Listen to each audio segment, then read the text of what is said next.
llamo Iria Vázquez, soy una artista residente en Vigo, nací en Vigo también.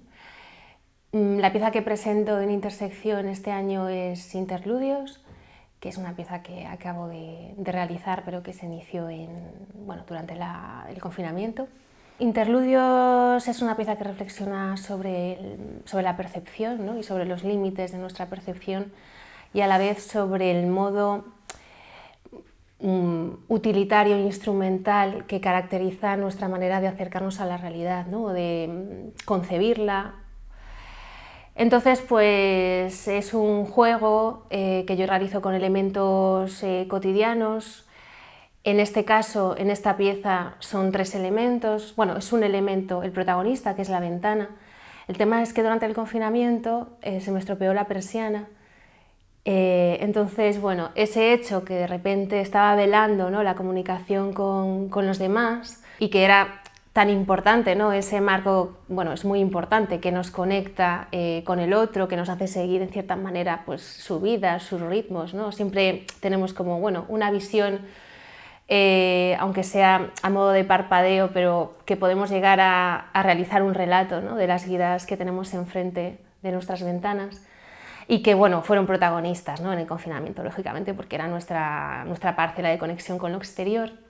Entonces, bueno, pues a través de esa caída, ¿no?, de ese accidente, pues transformarlo en un acontecimiento de excepción, ¿no? Me vela la realidad, pero a la vez yo revelo otras realidades a través de esa veladura.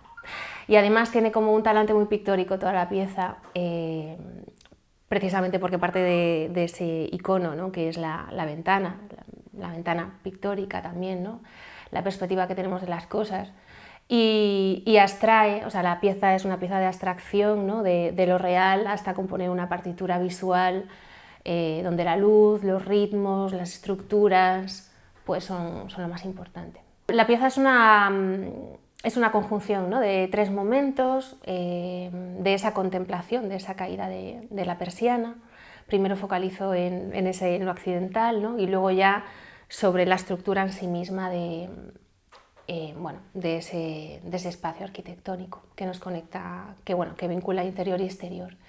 Y luego el segundo interludio pues es ya una visión desde la ventana, de lo exterior, y bueno, es la abstracción de una escalera, ¿no?, que también es un elemento que conecta arriba y abajo, y como, bueno, la pieza reflexiona también sobre la reversibilidad de los extremos, ¿no?, que parece que la realidad, bueno, eso nos han enseñado en la cultura occidental, que o es blanco o es negro, es femenino o es masculino, ¿no?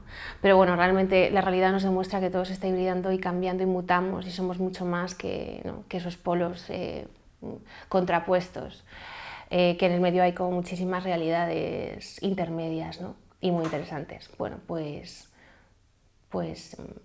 sobre eso se desarrolla la pieza. Son todo fotografías, es como un stop motion o un fotomontaje, y el Premiere soporta muy mal tantos elementos y más, mi RAM. Entonces, tuve momentos de crisis para llegar a montar toda la secuencia.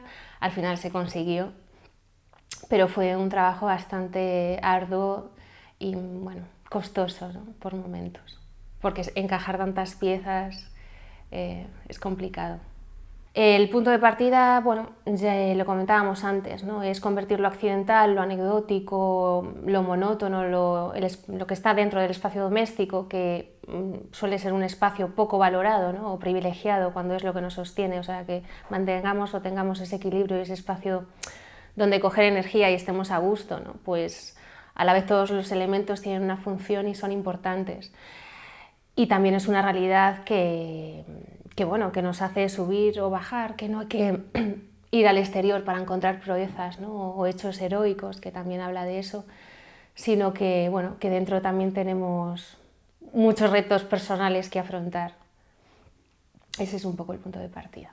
El proceso creativo, se dilató en el espacio de 2 años, porque empezó en el confinamiento con estos registros fotográficos, ¿no?, de estos elementos de la casa, y luego pues decidí el año pasado pues empezar a hacer el montaje, ¿no?, de esta serie en vídeo, porque realmente, bueno, era una secuencia fílmica. Eso me pasa mucho con mis series o proyectos fotográficos, que al final, como es el registro de los mismos lugares en los que me interesa captar las variaciones, al final componen perfectamente pues una secuencia cinematográfica. Yo no concibo esta pieza, bueno, el 70% yo diría, ya no el 50%, el 70% yo creo que es el diseño sonoro de Marco Maril, que bueno, yo suelo trabajar con él casi siempre, nos entendemos perfectamente, casi no tenemos que decir, no tengo que decirle nada ni él, bueno, porque a veces me propone él, a veces le propongo yo, ¿no? Y como yo suelo jugar con la abstracción y con mucha textura visual, él también le da mucho juego para que el paisaje sonoro también tenga mucha textura y llevarlo a extremos también como que genera mucha extrañeza. A mí me interesaba mucho que generar esa extrañeza, ¿no? O proponer que desde lo conocido podemos llegar a umbrales de extrañeza muy grandes y el sonido lo magnifica y lo revela perfectamente. Es súper importante en todas las piezas, pero en esta quizá diría más. Me interesa mucho la paradoja, ¿no? Que al final es lo que define la realidad, lo aparentemente contradictorio que es todo, pero a la vez la relación que hay entre las cosas, ¿no? Que es fácil no es fácil, pero bueno, que podemos ir del ordinario a lo extraordinario, de lo íntimo a lo social, ¿no? Hablar de algo muy singular, pero que en el fondo es algo que nos une a lo común y como decía antes, pues esa reversibilidad que define las cosas es lo que me interesa de esa relación o de esos conceptos.